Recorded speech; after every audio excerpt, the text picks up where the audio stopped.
The blur of cameras and shouting voices closed in on Victoria Bennett as she ducked her head, her auburn hair falling forward to shield her face. What had begun as a simple lunch meeting at Allegro, New York's newest upscale restaurant, had devolved into chaos when someone recognized her. She cursed silently, wishing she'd never agreed to be part of the award-winning documentary that had unexpectedly thrust her into the spotlight. "Miss Bennett, over here, just one comment about your upcoming project." Victoria quickened her pace, clutching her portfolio to her chest. The documentary on sustainable architecture had earned her professional respect, but had also attracted unwanted attention. She'd naively assumed the buzz would die down after a few weeks, but 3 months later, she still couldn't enjoy a meal in peace. As she rounded the corner, a strong hand gently caught her elbow, and she found herself being guided toward a sleek black Audi idling at the curb. "Get in," a deep voice commanded. Victoria hesitated, her pulse quickening. "I promise I'm not kidnapping you," the man said, his tone softening. "Just helping you escape the vultures." She glanced back at the approaching swarm of photographers and made a split-second decision, sliding into the passenger seat as the stranger closed the door behind her and jogged around to the driver's side. As they pulled away from the curb, Victoria finally looked at her rescuer. Dressed in an impeccably tailored charcoal suit, he had piercing blue eyes that contrasted with his dark hair. His strong jawline was tensed as he navigated through traffic. "Thank you," Victoria said, trying to catch her breath. "That was intense." "The paparazzi can be relentless," he said, smoothly changing lanes. "I'm Parker Zimmerman, by the way." Victoria's eyes widened slightly, even she recognized that name. Parker Zimmerman was the CEO of Stellar Development Group, one of the largest sustainable development companies in the country. She'd studied their projects extensively during her architectural training. "Victoria Bennett," she replied. "Though you might already know that if you rescued me on purpose." A smile tugged at the corner of his mouth. "Pure coincidence. I was leaving the restaurant and saw someone who looked like they needed help." He glanced at her. "Although your name does sound familiar." "I'm an architect." "I was featured in Building Tomorrow," Parker finished, "the documentary about sustainable urban development. Your vertical garden project in Brooklyn was brilliant." Victoria felt a flush of pleasure at his recognition of her work. "You've seen it 3 times," he admitted. "Professional interest. My company is always looking for innovative architects." The car slowed as they approached a traffic light, and Victoria realized she had no idea where they were headed. "I should probably give you directions," she said. "Unless you're planning to drive me around Manhattan all afternoon." Parker chuckled, a warm sound that seemed at odds with his otherwise serious demeanor. "Where would you like to go? Home, office, or somewhere the paparazzi won't think to look?" Victoria considered her options. She should return to her office where she had deadlines waiting, but the thought of extending this unexpected encounter was surprisingly appealing. "Somewhere quiet would be nice," she admitted. "I have some designs I need to review, and I could use a break from everything." Parker nodded, making a decisive turn. "I know just the place." 20 minutes later, they pulled into a private parking garage beneath a gleaming skyscraper in Midtown. Parker led her to an express elevator that required his fingerprint to access. "This is Stellar's headquarters," he explained as the elevator ascended swiftly. "There's a rooftop garden that's closed to the public. It's where I go when I need to think." The elevator doors opened directly onto a lush expanse of greenery. Victoria stepped out and gasped softly. The garden was a masterpiece of landscape architecture, with winding paths through native plants, small seating areas tucked among flowering shrubs, and a spectacular view of the city. "This is incredible," she breathed, turning slowly to take it all in. Parker watched her reaction with evident satisfaction. "One of our first major sustainability initiatives. The garden captures rainwater, provides insulation for the building, and serves as a habitat for birds and insects." Victoria moved to the edge of the rooftop, looking out at the city spread below. "It's like an island in the sky." "That's exactly what I wanted," Parker said, coming to stand beside her. "A sanctuary above the chaos." Victoria studied his profile as he gazed out at the skyline. There was something guarded in his expression, a hint of weariness that his professional composure couldn't quite hide. "Thank you for rescuing me," she said. "It seems to be your specialty creating safe spaces." Parker turned to look at her, something shifting in his eyes. "It's easier to create them for others than to find them for myself." The unexpected vulnerability in his statement hung between them for a moment before he gestured to a small table sheltered by a trellis of climbing roses. "Would you like some coffee or tea?" "The kitchen staff keeps the break room stocked." "Coffee would be wonderful," Victoria said, settling at the table and opening her portfolio. When Parker returned with 2 steaming mugs, he found Victoria sketching rapidly, completely absorbed in her work. He set down her coffee without interrupting, and she looked up with a start. "Sorry," she said with a self-conscious smile. "I get caught up sometimes. Your garden inspired me." "May I see?" he asked, nodding toward her sketch. Victoria hesitated, then turned her sketchbook toward him. The rough drawing showed a building with terraced gardens spiraling up its exterior, creating a vertical ecosystem. "It's just an idea I've been playing with," she explained. "A residential building where every apartment has its own garden space connected by a continuous green belt." Parker studied the sketch with intensity, then looked up at her with new interest. "This is exactly the kind of thinking we're trying to incorporate in our next development. Have you fully developed this concept?" "It's still evolving," Victoria admitted. "There are structural challenges I'm working through." "Our engineering team could help with that," Parker said, then checked himself. "I'm sorry I didn't bring you here to recruit you. Force of habit," Victoria laughed. "It's fine. It's actually nice to talk about work without cameras in my face." "The media attention has been overwhelming." "Fame is overrated," Parker agreed, his expression darkening slightly. "I avoid it whenever possible." "Is that why I've never seen your photo accompanying articles about Stellar? For a CEO of your stature, you maintain a remarkably low profile." Parker sipped his coffee. "I prefer to let our projects speak for themselves. My personal life isn't relevant to what we build." Victoria sensed there was more to his aversion to publicity than professional discretion, but she didn't press. Instead, they spent the next hour discussing sustainable architecture, finding common ground in their vision for urban development that worked with nature rather than against it. "I should probably get back to my office," Victoria said eventually, reluctantly closing her portfolio. "I have a client meeting in the morning." "Of course," Parker said, standing. "I'll drive you." "That's not necessary," Victoria protested. "I've already taken up enough of your time." "I insist," Parker said firmly. "Besides, I'm enjoying our conversation." As they rode the elevator down, Victoria felt a strange mix of regret that their impromptu meeting was ending and excitement about the connection they'd established. Parker Zimmerman wasn't at all what she'd expected from a high-powered CEO. Behind his reserved exterior was a passionate advocate for the same principles that drove her own work. When they reached her office building in Soho, Parker pulled to the curb and turned to her. "Thank you for sharing your afternoon with me, Victoria. It was refreshing." "Thank you for the rescue and the sanctuary," she replied with a smile. "It was exactly what I needed today." Parker seemed to hesitate, then reached into his jacket pocket and handed her a business card. "My direct line," he said. "In case you'd like to continue our discussion about your terraced garden concept, or if you need another rescue." Victoria took the card, her fingers brushing against his. "I might take you up on that." As she watched his car disappear into traffic, Victoria felt something she hadn't experienced in a long time, a sense of possibility opening up before her. The next morning, Victoria was absorbed in final preparations for her client meeting when her assistant knocked on her office door. "There's a delivery for you," Amanda said, her expression curious as she set down an elegant arrangement of native wildflowers. Victoria reached for the small card tucked among the blooms. "Thank you for making yesterday the best part of my week. Would you consider having dinner with me tomorrow?" Victoria felt a flutter in her stomach as she read the note.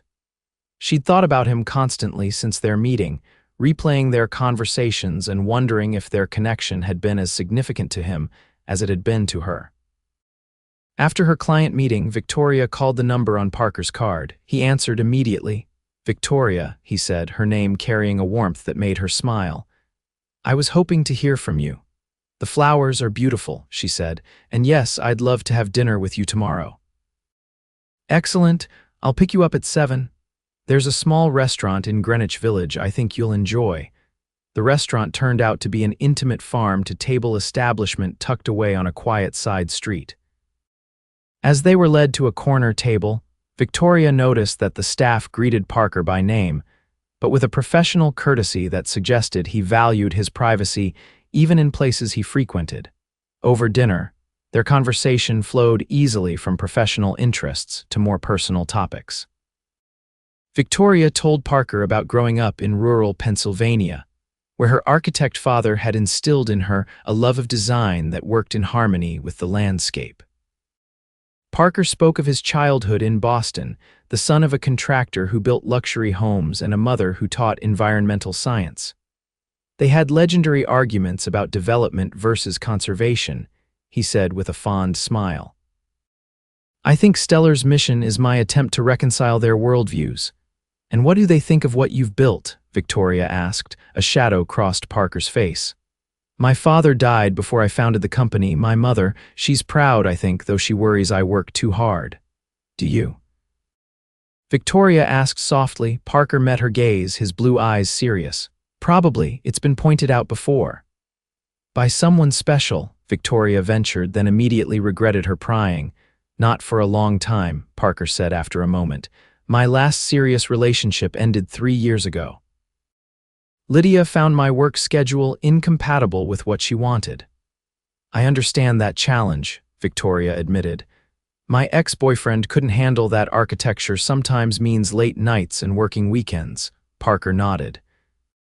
"It's hard to find someone who understands the passion behind the commitment." Their eyes held, and Victoria felt a current of recognition pass between them, two people who had prioritized their callings at the expense of their personal lives. "Maybe we've been looking in the wrong places," Parker said, his voice low. The moment was interrupted by their server bringing dessert, but Victoria felt a shift in the air between them, a deepening of their connection that both thrilled and frightened her. After dinner, they walked through Washington Square Park, the spring evening mild enough that they lingered by the fountain, watching the last street performers of the day. "I've had a wonderful time," Victoria said as they finally turned toward where Parker had parked his car. "So have I," he replied, his hand finding hers as they walked. "Would it be too forward to ask to see you again, perhaps this weekend?" Victoria smiled. "Not too forward at all."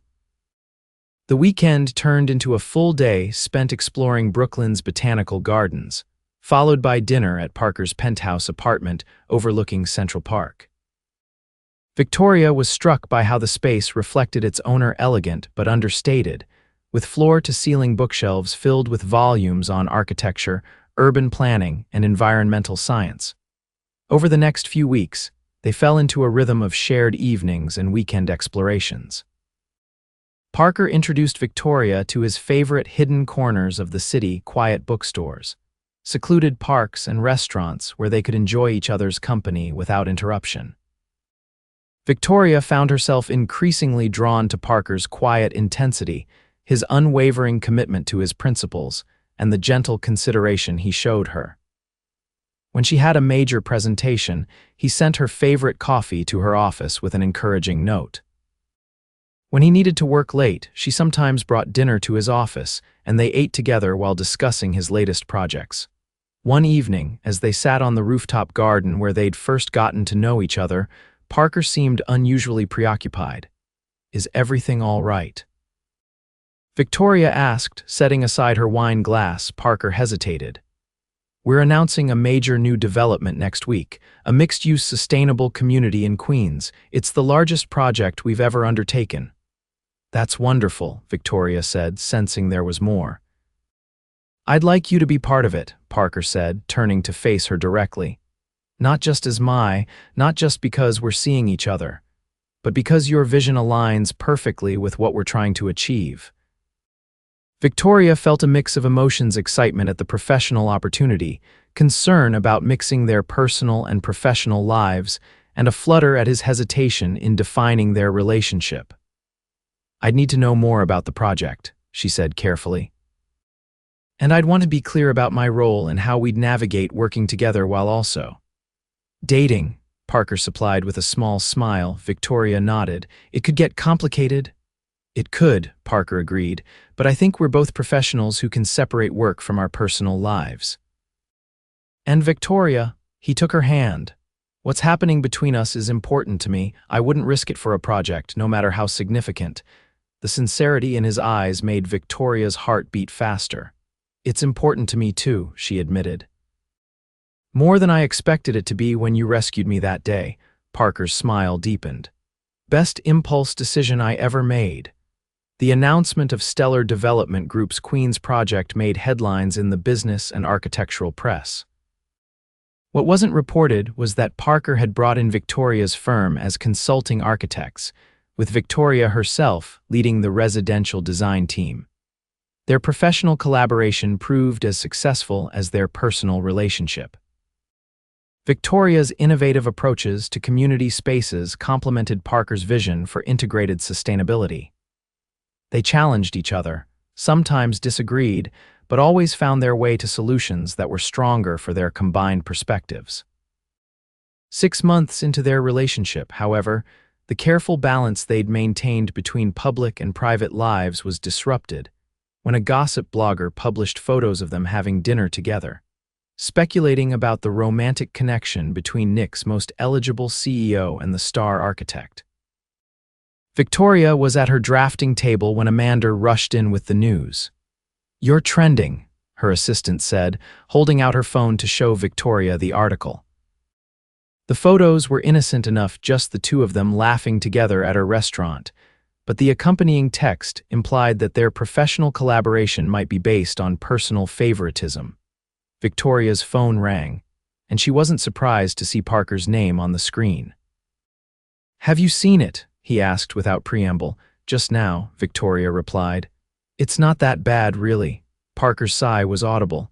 "The photos aren't the issue, it's the insinuation that you got the Queen's project because we're involved. That undermines your professional standing, and I won't have that."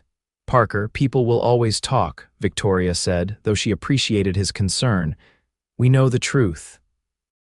I'd like to issue a statement clarifying the timeline that you were brought onto the project based solely on your expertise. Would that be all right with you?" Victoria hesitated. "I don't want this to become a bigger story. Maybe we should just ignore it." "Victoria," Parker's voice softened. "I've spent my career avoiding the spotlight because I've seen how it can distort reality. But I won't let anyone question your professional integrity or suggest that your success is due to anything other than your talent." His protective instinct touched her, but Victoria also sensed something deeper in his aversion to publicity.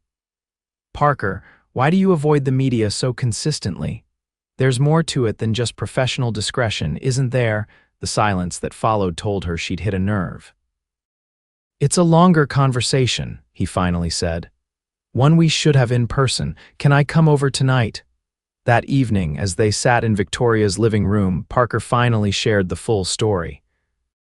His parents' construction company had been moderately successful when he was growing up, but his father's sudden death had revealed financial problems that threatened to bankrupt them.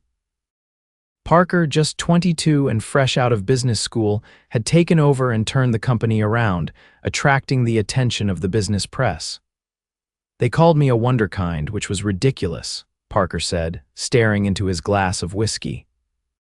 "I was just trying to save my mother from losing everything." "That doesn't sound ridiculous," Victoria said softly.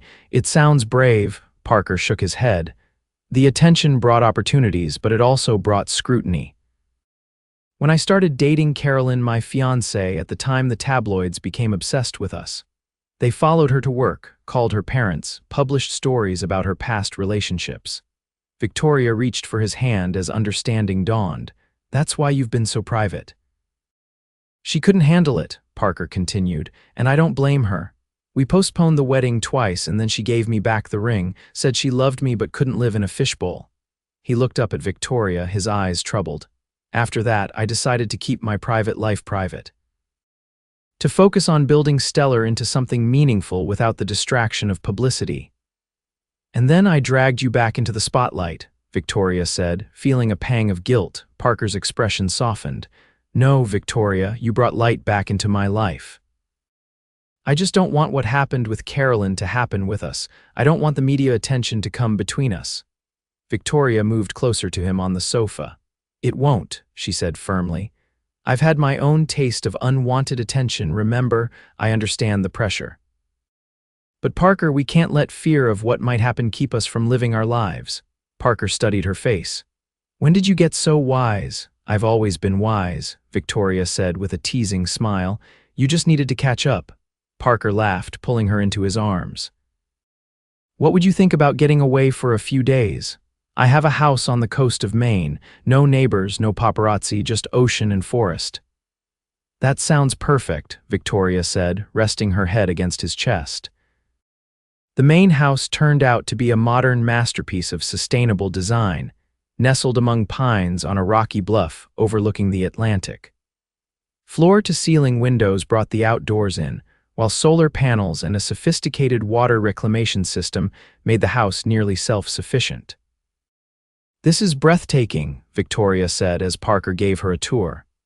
Did you design it? With an architect friend, Parker admitted. It was my personal experiment in sustainable living. I come here whenever I need to reset. They spent 3 peaceful days hiking coastal trails, cooking together in the spacious kitchen and talking for hours by the fireplace. Away from the pressures of work and the city, Victoria watched Parker gradually relax, his smile coming more easily, his laughter more frequent. On their last evening, as they sat on the deck watching the sunset paint the sky in spectacular colors, Parker turned to Victoria with unusual seriousness. These past months with you have changed me, he said, taking her hand. Before I met you, I was so focused on building something meaningful through my work that I forgot to build a meaningful life for myself.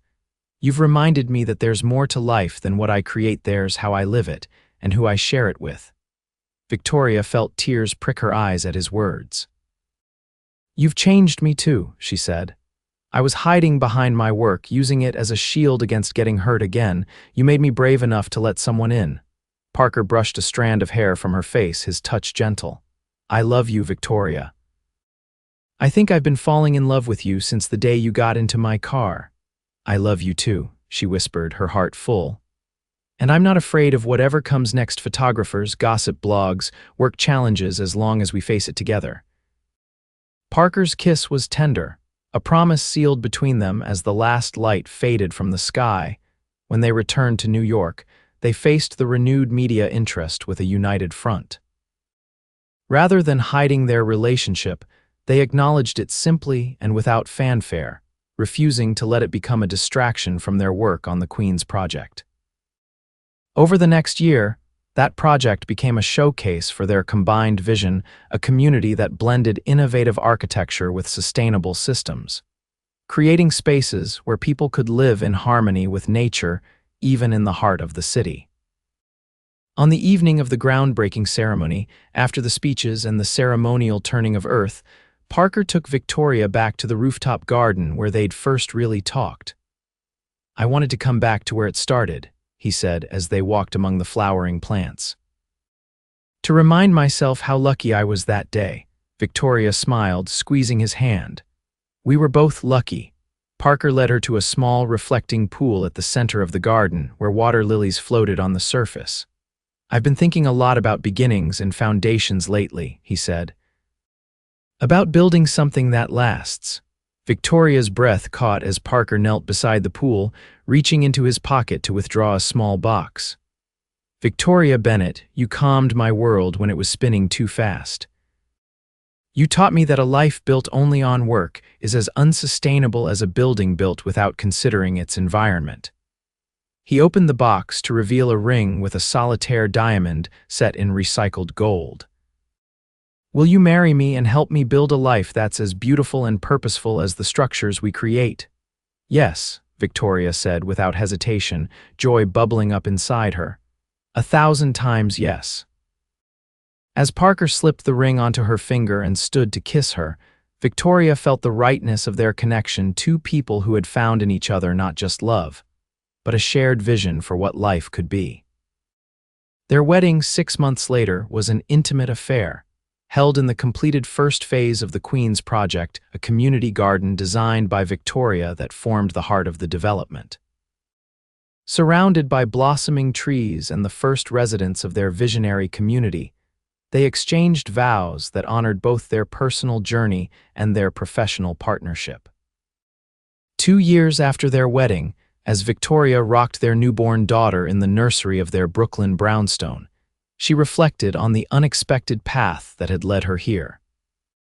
The paparazzi incident that had once seemed like such an intrusion had actually been the beginning of everything that mattered most. Parker found them there, standing in the doorway with a tender expression as he watched his wife and daughter. "Penny, for your thoughts," he said softly, coming to kneel beside the rocking chair. "I was just thinking about how sometimes the most chaotic moments lead to the greatest peace," Victoria replied, smiling down at their sleeping daughter. "Like running from photographers and ending up in your car." Parker chuckled, gently touching their daughter's tiny hand. "Best detour I ever took.